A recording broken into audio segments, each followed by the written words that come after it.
Alright, Assalamualaikum warahmatullahi wabarakatuh. Thank you everyone for attending the discussion. For today, we will be discussing one of the SDG topics, which is about no poverty. But the precise details of the question is about can technology end poverty? Without any further hesitation, let's begin our discussion now. One would like to give an idea? I think I'm gonna start first. So, how technology can actually help to end poverty? In my opinion, I think technology in terms of education is really, I would say, helpful to end the poverty, because if we um, take a look at the example, at the rural areas, like in a village, there's I would say issues or some kind of like situation which is parents cannot, they don't have the abilities, to send their children to schools because of their disabilities or disadvantages, and other than that, because of the accessibility of the education, because they don't have enough, I would say, financial support, they don't have enough, I would say, salary or money. And because of that, I think technology is really helpful, because by technology, for examples like the like online platforms, digital tools like phones, tablets, or anything. There is digital, and also the AI for these days. And as we can see, um, these things helpful in terms of the accessibility in learning, and also help um, poverty, especially for children in learning process, which is at schools. So that is my idea. I did sorry to ask, if, with using technology in education, such as schools, and then, what are the outcomes for the students? I think the outcome, to answer that, I would say it's gonna be better, and the process of learning is gonna be more, I would say, precise and efficient. Even though the children, for example, cannot go to school, they can learn it, I would say, via digital tools like phones, tabs, or laptops. So I would say the outcome is more efficient and precise because of the technology that being created nowadays. That means like nowadays the we can learn education by various things, not just rationally go to school. Yes. So, I love your opinions, but I think now I'm going to tell about my opinion. I think the poverty can be helped by using phones. For example, some people didn't get a job from the supermarket or the office work because sometimes the place is already have their full workers there, and there is no empty space for other people to enter as a worker. So by using our phones, people can end their poverty or lessen their poverty by using phones. For example, they can work as a service-based work.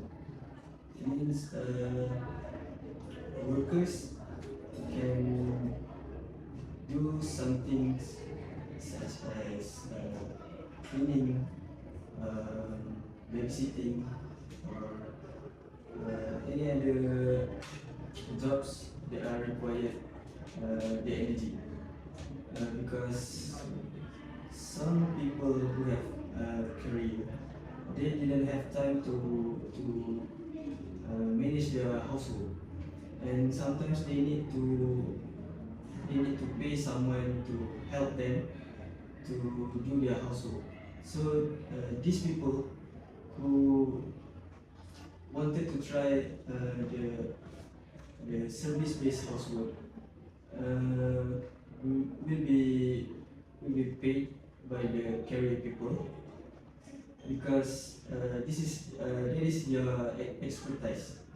They know how to clean the house, they know how to babysit, they know how to repair anything that are broken in their house.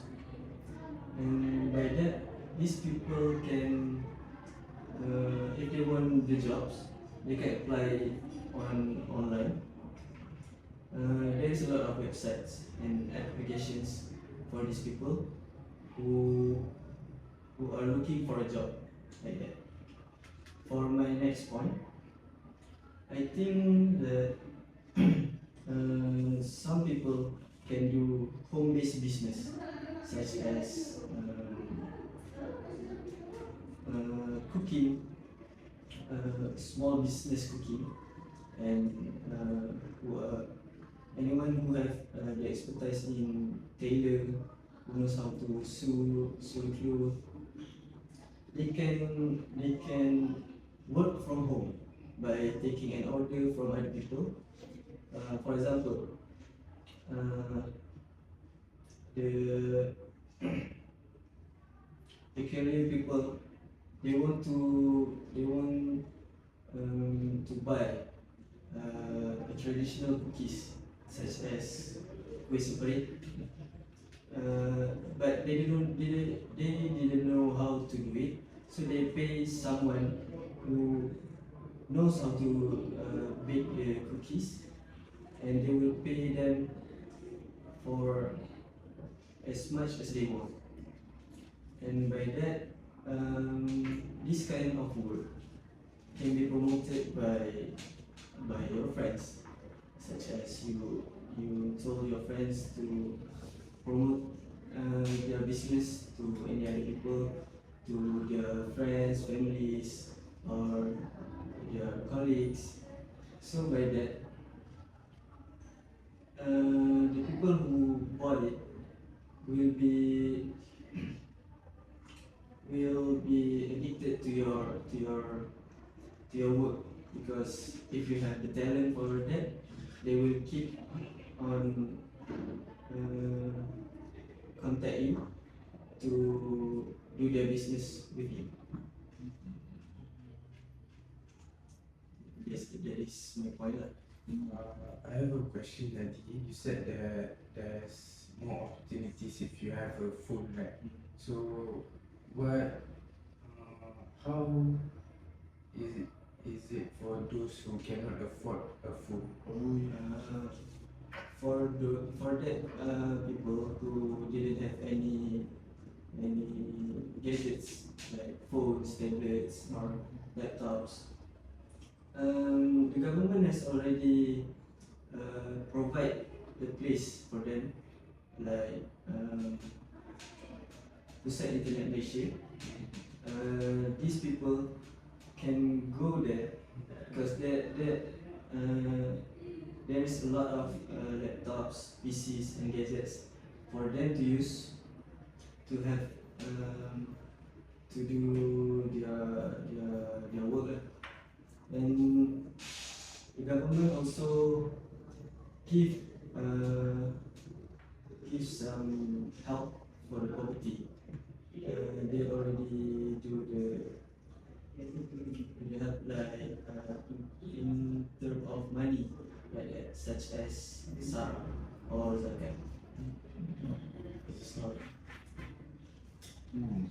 quite a good idea.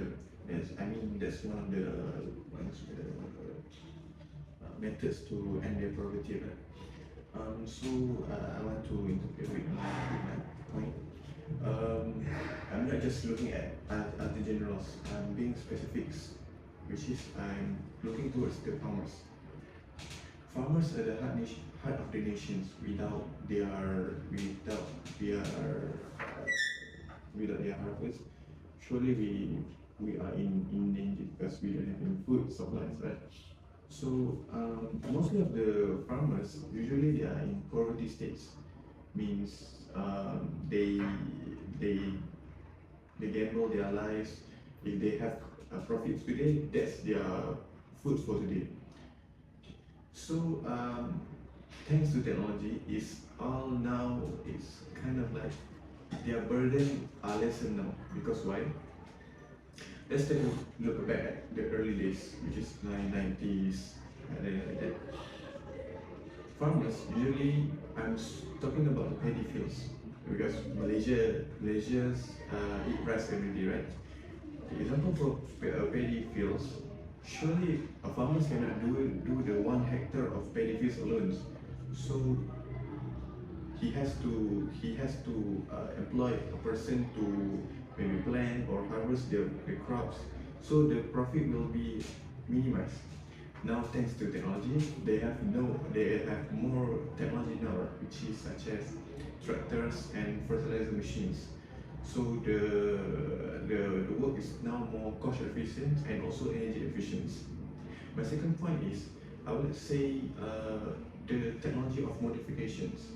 Now, thanks to MARDI, which is National Research and Development about the fertilizers or the seeds, now they improve the seeds so that the product can be done quicker, and also the quality of the seeds is better.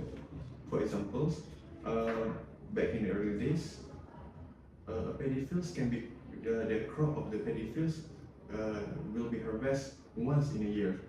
Now, thanks to technology, I think the production of the paddy is now twice in a year. So the owner of the paddy field is their burden is lessened, and also their profit will be used to end their poverty. I think you think I love your points, but I just want to ask, what kind of tools they use back before the modern days? Oh yeah. Back in the early days, based on my experience as I'm a son of the farmers,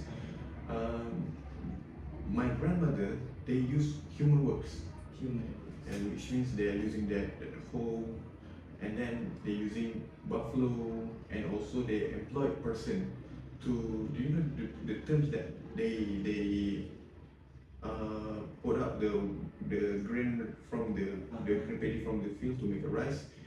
My father has been a witness from that, so it's kind of exhausting for her and my grandmother. So the tool is actually traditional.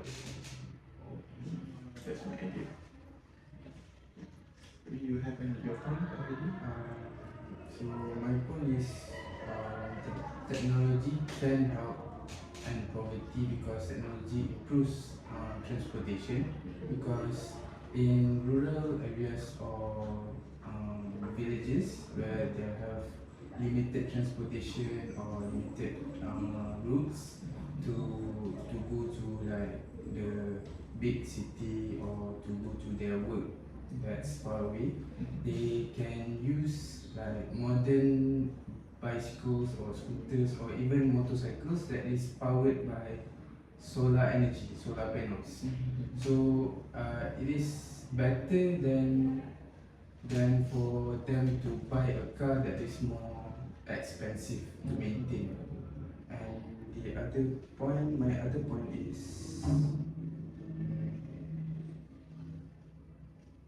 some regions like Malaysia also uses modern apps like Grab, Maxim and Bolt to get a cheaper transportation for them to use daily lah.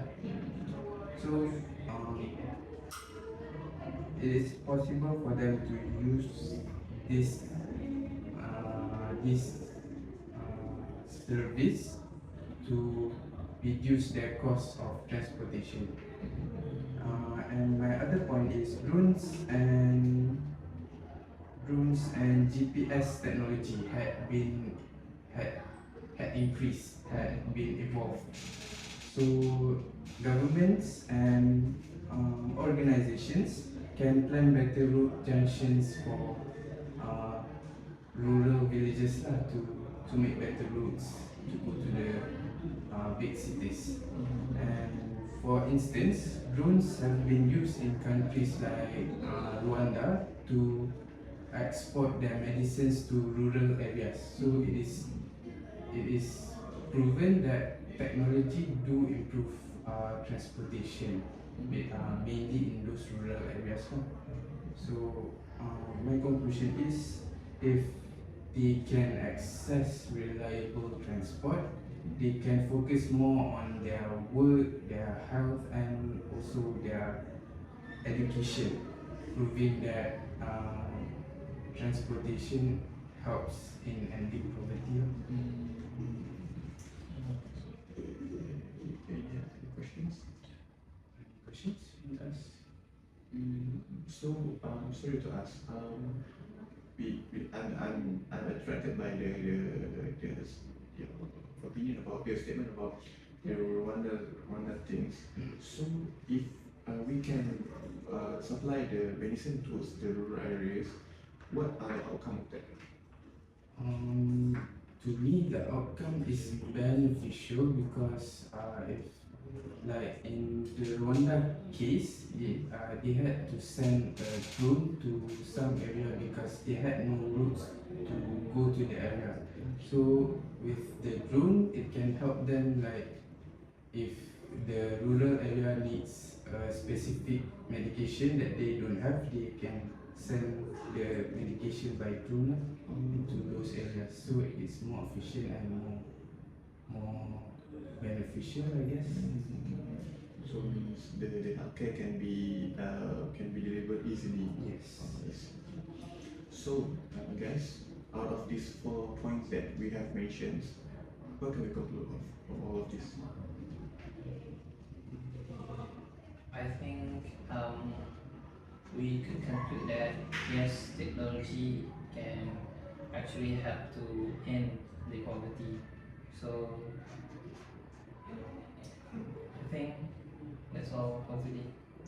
I think I agree too, because even though the people who had no poverty at all, they will get some help from the government.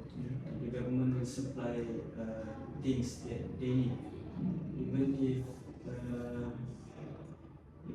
the things didn't good, but it is a good start for them to build their life to a different life, to a better life. It's all about life qualities, right? Okay, I think we conclude all this that yes, technology do help us to end our poverty. Okay, if that's all, I will say thank you for all of us to attend these discussions, and we will see you again